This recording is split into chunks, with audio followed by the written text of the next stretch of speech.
Hi everyone, so today we're going to continue adding and subtracting with square roots. So, to refresh our minds, 2 root 5 plus 4 root 5, if they have the same number under the square root, we can combine them. So 2 plus 4 gives us 6 root 5. But now today we're adding in a new step.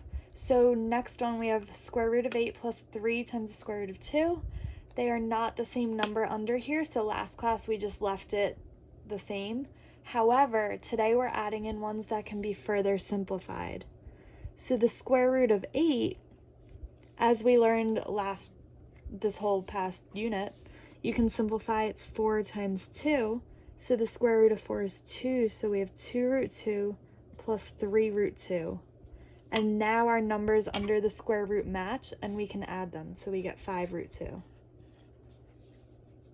So now, just because your numbers in the square root don't match, don't write it off as like no solution or can't be simplified further. You have to simplify it down. So we're going to look at some more examples.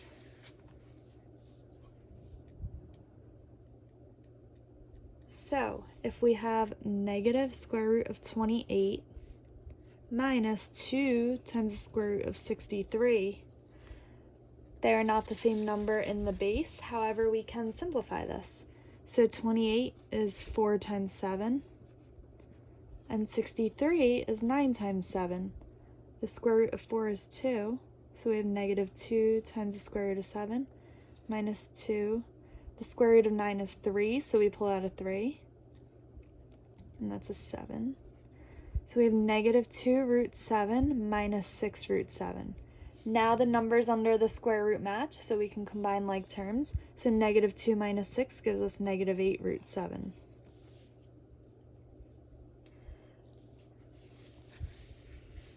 Next one we're going to look at is the square root of 40 minus the square root of 60. So again, our numbers under the square root don't match, but these can be further simplified. So the square root of 40 is 4 times 10. So remember, you're still looking for a number where the perfect square goes into this number. So like 1, 4, 9, 16, 25, 36, 49, and so on. You don't want to do just like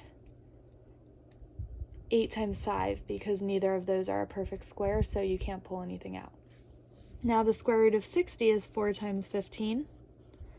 So now we pull out the square root of 4, which is 2. We get 2 root 10 minus 2 root 15. So even though we simplified this down, we can't go any further with this, so this is your final simplified answer. So you do have to simplify it down to this, but we can't combine anything after this step.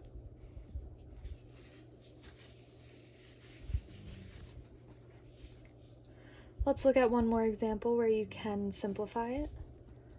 Let's say the square root of 80 minus the square root of 20. So 80 is 16 times 5 minus 20 is 4 times 5. The square root of 16 is 4. So 4 root 5 minus the square root of 4 is 2. 2 root 5. Now we have matching numbers under the square root, so we get 4 minus 2 equals 2 root 5.